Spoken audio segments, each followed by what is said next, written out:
السلام علیکم ورحمۃ اللہ وبرکاتہ۔ اللہم صلی علی سیدنا محمد وآلہ وعطرتہ بعدد کل معلوم لک وبعدد کل ذرۃ مئتا الف مرۃ۔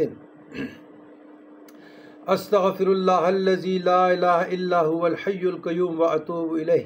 عزیزان گرامی، خواتین و حضرات، کشائش رزق کے لیے، تنگ دستی مفلسی نجات کے لیے، کاروبار کے لیے، بے روزگاری ختم کے لیے، غیب الغیب سے مدد کے لیے روزانہ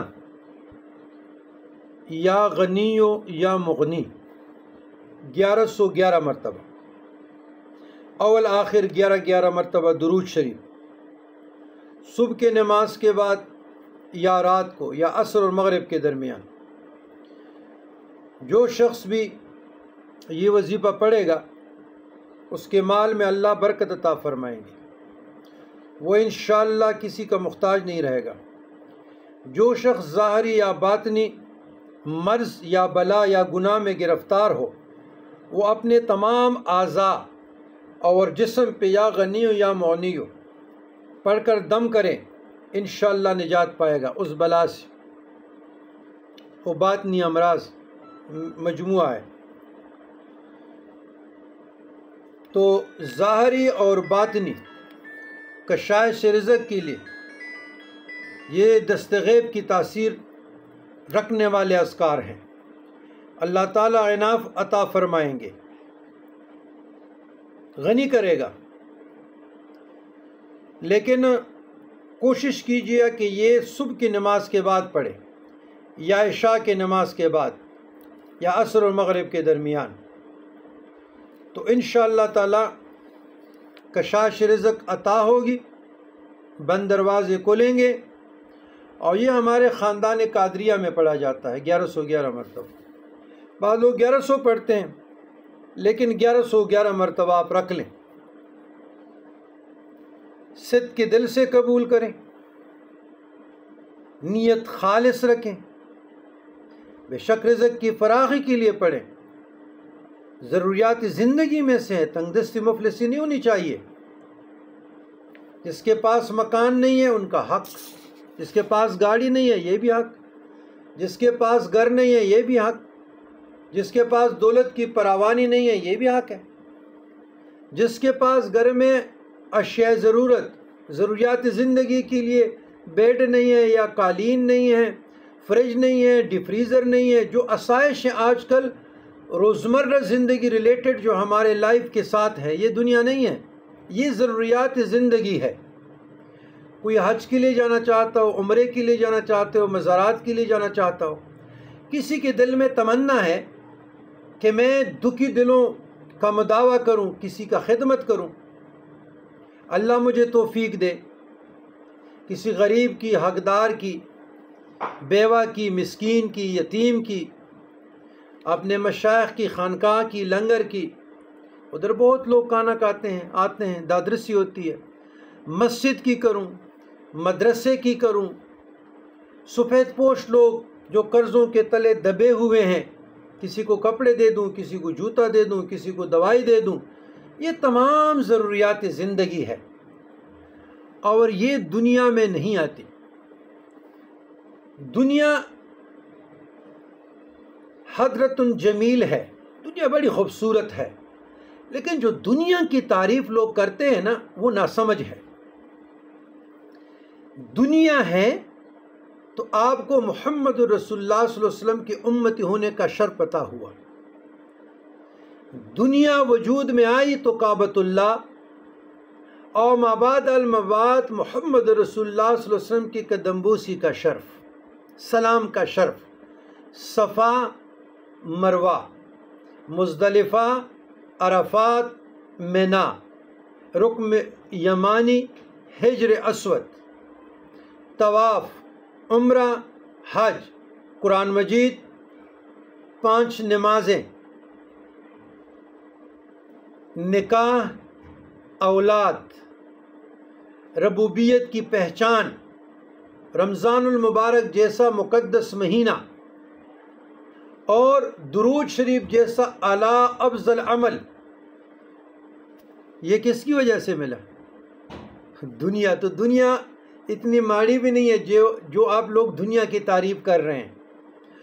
وہ دنیا جو آپ کو دین سے غافل کرے، آپ کو قرآن سے غافل کرے، آپ کو تعلیمات نبویہ صلی اللہ علیہ وسلم سے غافل کرے، آپ کو اللہ اور اللہ رسول کی دین سے لائے ہوئے پیغامات سے غافل کرے، وہ دنیا ہے.